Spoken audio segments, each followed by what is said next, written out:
Magandang gabi po sa inyong lahat. Ako po ay si James Cyrus Petersin at nandito po ako upang magpapasalamat sa pagkakataong ito na mabigyan ng pagkakataon upang makausap sa inyo at may bahagi ang problemang dapat nating alamin para sa ating lipunan.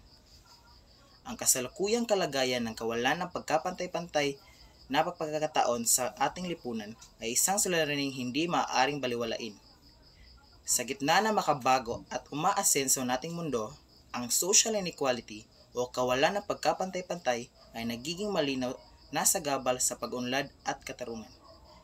Ito ay nagpapakita ng malalim na agwat sa pagitan ng mayaman at mahirap, na nagreresulta sa mas maraming oportunidad para sa mga may kakayahan at mas mabigat na pasanin para sa mga nasa laylayan ng lipunan.